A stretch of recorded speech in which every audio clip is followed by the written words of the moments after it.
Olá pessoal, sejam bem-vindos a mais um Papo de Divã, nosso Papo de Divã de volta. Eu sou Bianca Cirilo, é sempre um prazer compartilhar o conhecimento com vocês. E hoje eu estou aqui para falar de 5 sinais que indicam para você se você está num casamento abusivo. Esses sinais vão servir de orientação para que vocês possam avaliar, observar, enfim, de uma maneira simples, objetiva, fazendo com que vocês tenham um cuidado com essa relação e principalmente um autocuidado. Então vamos lá.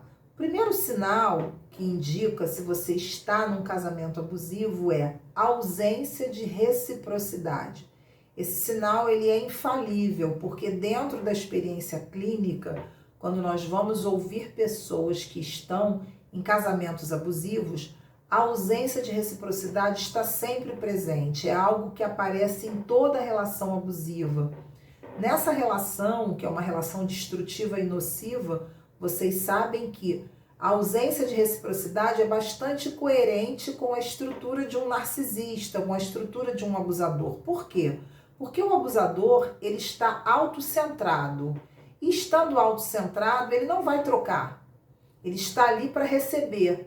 Ele está ali para sugar de você o que você tem de melhor. Ele está ali na expectativa de que você o atenda. Então, assim, um sinal para que você comece a observar essa relação e comece a qualificar, a julgar a relação no sentido de avaliar a relação é: essa relação é uma relação recíproca? Como é que eu me sinto? A sensação da pessoa que está num casamento abusivo é uma sensação de solidão. Ou é uma reciprocidade que não atende de fato a sua necessidade, é uma reciprocidade insuficiente, é algo que não está numa relação de paridade. Você observa que o outro está recebendo muito mais do que você. Então, assim, se você está num casamento assim, onde você percebe que você não consegue, por exemplo, apresentar os seus sonhos, as suas expectativas, os seus anseios, onde a sua parte está sempre sendo excluída, sempre sendo rejeitada, nunca sendo colocada na pauta da relação, tome cuidado, porque isso é um indicador de ausência de reciprocidade. Ou seja, quando o outro apresenta as necessidades, há uma expectativa por parte do abusador de que você atenda. Agora, quando é o contrário, você não consegue encontrar o mesmo, digamos assim, não consegue encontrar eco, você não consegue encontrar exatamente esse acolhimento, esse entendimento, a compreensão, o apoio. Há sempre um desnivelamento. Então, a ausência de reciprocidade, sem dúvida, está sempre presente. Uma outra coisa importante para que vocês comecem a observar se vocês estão num casamento abusivo: instabilidade emocional.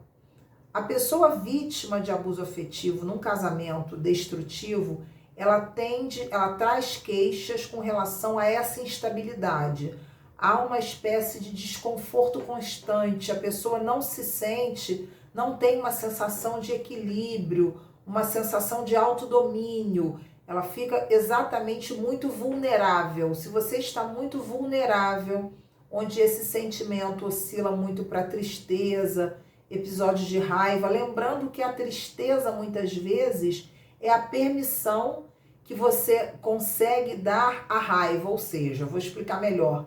Tem pessoas que têm medo de sentir raiva, que não assumem a raiva, e elas transformam a raiva em tristeza, porque a tristeza é socialmente o quê? Socialmente, digamos assim, permitida. A raiva muitas vezes é julgada. Então, quantas pessoas eu observo que estão em relações abusivas, que elas fazem isso, elas não conseguem entrar em contato com a raiva diante de todo aquele massacre que elas estão vivendo ali, numa vivência doméstica de cativeiro, elas não conseguem admitir essa raiva, então elas fazem o quê? Elas transformam isso em tristeza, porque a tristeza é menos ameaçadora. Então isso é uma coisa muito importante. Nessa instabilidade emocional, até uma distorção desses afetos. Você não assume a sua raiva, não assume determinadas coisas que você se reprova por sentir.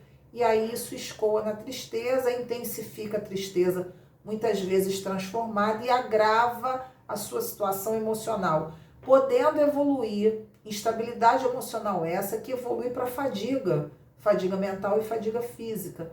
é comum uma queixa de pessoas que estão em relações abusivas, é comum a queixa do cansaço. As pessoas falam, Bianca, eu tô cansado, eu não aguento, enfim, tá tudo muito pesado. Por quê? Porque essa instabilidade, ela está o tempo todo sendo o quê? Sendo estimulada pelo abusador e você, de uma maneira desavisada, por estar fragilizado, você não consegue gerenciar isso. Um terceiro aspecto, que também é um aspecto fundamental, que aparece muito em casamentos abusivos, é os problemas do outro dominam a relação a dois. O que eu estou querendo dizer com isso? Abusadores, eles não fecham ciclos emocionais. Eles trazem os problemas de outros casamentos, eles trazem os problemas familiares para dentro da relação com você. E eles acreditam que você, se você não tiver que resolver, porque muitas vezes eles fazem isso, acreditam que a pessoa tenha que resolver, se eles não fizerem isso, eles vão pelo menos criar a pressão e a cobrança de que você compreenda. E aí você precisa, muitas vezes, passar por... Precisa não, você acaba passando por situações constrangedoras. Por quê? Porque ele coloca ali na pauta da relação, coloca como exigência você aturar uma série de coisas que ele deveria resolver. E aí fica muito claro que os amigos dele têm o quê? Tem preferência, a família tem preferência, há sempre os problemas que ele vivencia precisam ser o quê? Precisam ser uma prioridade. Então você fica com a sensação constante de que esses problemas estão o tempo todo atravessando a relação que você tem com ele. Esse seria um terceiro aspecto. Um quarto aspecto que também é muito comum é a falta de contato social. Se você está num casamento abusivo, você vai ter a sensação de isolamento.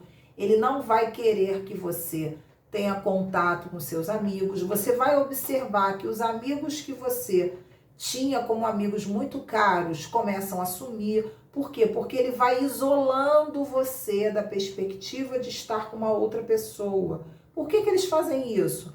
Gente, contato social cria força. Contato social cria aliança.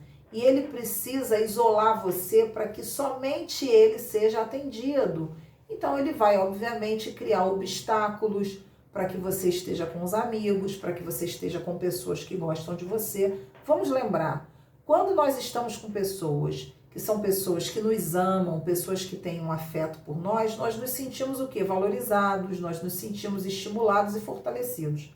Os abusadores querem que vocês se sintam cada vez mais o quê? Longe da autoconfiança, longe da autonomia, longe daquilo que te faz bem. Então, na realidade, esse isolamento faz parte da estratégia. Quanto mais eles restringirem o contato social, melhor para que eles consigam inocular em você a ideia de que a referência de mundo é ele.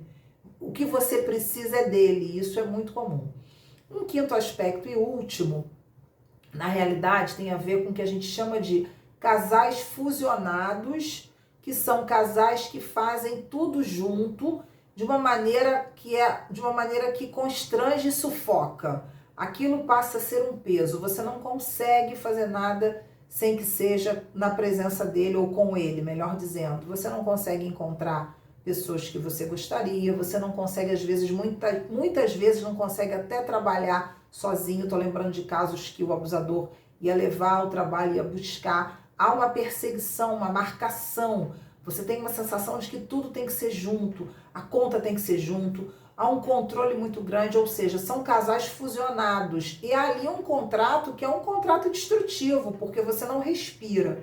Por outro lado, relações também, casamentos abusivos podem trazer o contrário desse quinto aspecto, que pode aparecer dessa forma ou o contrário. Qual seria o contrário? O abandono afetivo. Você está casado, mas você tem a sensação clara de que você está sozinho, abandonado. É o contrário dessa fusão. Na fusão você também está sozinho. A diferença é que tem alguém que é uma sombra que fica te sugando ali, mas você está sozinho, você só está ali fusionado porque esse outro quer te controlar. Ele quer ter o domínio sobre a sua vida. Então, na realidade, você não tem espaço para respirar. E o contrário disso seria o abandono afetivo, onde você tem uma clara sensação de que você está sozinho. Como eu falei no início, A ausência de reciprocidade, ela dá essa sensação. Mas no caso do abandono afetivo, é mais do que a ausência de reciprocidade. É uma sensação clara de que o outro não está com você, ele não é o seu parceiro, ele não divide espaços em comum, ele não tem uma vida que a gente chama de espaço intercessório, ele não tem ali uma vida de casal, que é aquele momento onde vocês decidem coisas juntos, onde vocês planejam coisas juntos. Na realidade, esse abandono afetivo é o contrário da fusão, mas em ambos os casos você está sozinho. A diferença é que na fusão você não respira. No abandono você percebe que você vai a festas sozinho ou sozinha, ou seja, ele nunca está presente, ele sempre tem uma desculpa. Aí você começa a apresentar desculpas. Ah, não veio porque está doente, mas é mentira, ele ficou em casa e você fica com vergonha de falar que a pessoa não quis ir. Você percebe que ao invés de estar ali preso, né, com ele, ali na realidade, fusionado, você está o quê? Você está abandonado, você começa a perceber que todos os eventos sociais você faz sozinho, porque o outro, com certeza, não tem a preocupação de estar ali ao seu lado, compartilhar, enfim, ele não quer trocar nada, ele só quer receber. Ok, pessoal? Espero que vocês tenham gostado desse conteúdo, espero que ajude esse conteúdo. Aqueles que estão chegando pela primeira vez aqui no meu canal, sejam bem-vindos, se inscrevam para que vocês possam participar, enfim, façam comentários para que a gente amplie o trabalho e melhore. E agradeço aos comentários de todos aqueles que já carinhosamente me estimularam aqui no canal. Sem dúvida, vamos trazer mais conteúdo, trazendo temas diferenciados dentro de relações abusivas. Enfim, aqueles que estão chegando também fiquem à vontade para contribuir. E aqueles que gostaram, dê um like para que a gente possa compartilhar e ampliar o trabalho, ajudando outras pessoas que estejam vivenciando essa problemática de relações abusivas, ok? Um beijo muito grande no coração de todos vocês. Foi um prazer, como sempre, e até o próximo Papo de Divã.